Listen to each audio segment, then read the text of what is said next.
Hey guys, what's going on this morning? Today is Saturday, and I am not doing a vlog today. Today, I am going over my vlogging setup. Let's get into this. If you guys have been with my channel long enough, you know that my main shooter is a Panasonic G7. I'm going to go through it, I'm going to tell you what everything on this rig is, and I'll have all the links to everything that I talk about in the description of this video right down there. Let's start taking this apart and dive in to what this camera is. So this is what my vlogging rig consists of. I have the Panasonic G7 with a 14 to 42mm lens on it. This camera has a microphone jack, so I can plug in my microphone. It has a fully articulating screen, which is good for vlogging, and a hot shoe mount so I can place said mic on top. This also works with micro four thirds lenses. The kit lens I have on this camera is a 14 to 42mm micro four thirds Panasonic lens.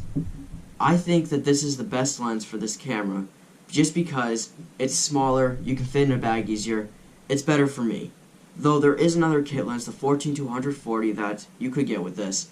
It is more expensive, it's more like in the $800 range, but it's a better zoom. This camera can shoot in 1080p at 25 and 60 frames per second, and it can shoot in 4K at 24 and 30 frames per second.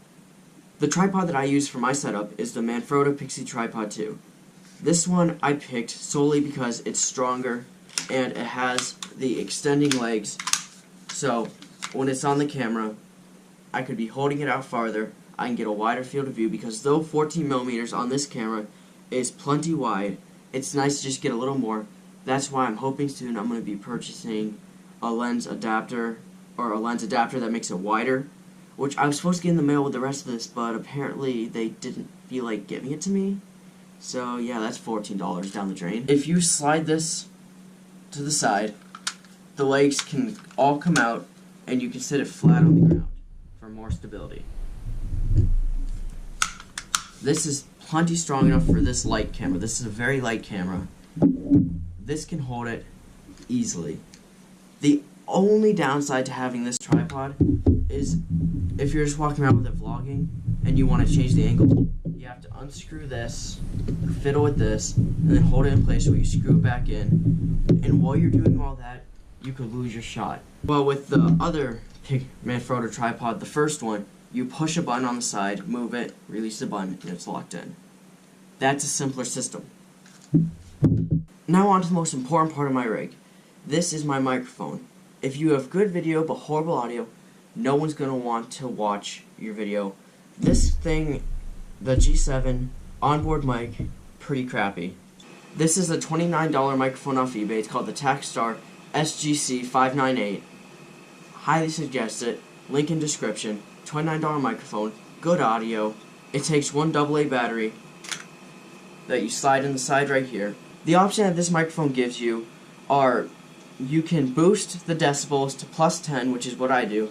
I do +10 decibels on the microphone and -7 on the inboard mic, so that it evens out and you don't get that hiss. I like it a lot. That's one of the problems I had with this GoPro. It had sort of wanky audio sometimes. This takes care of that problem. And that's what makes up my vlogging setup. So, if you guys are just wondering really quick, this is kind of off topic, but where I'm filming right now, I have to put this all back together, but this is my mom's live streaming area. She has these things where, she's trying to become, I think it's a pearl vendor, where you go on live streams and sell pearls to people. I don't know, but her doing that made it so that she accepted me doing this, so I'm okay with it, and I like it. And yeah, this is gonna end the video. See you guys later.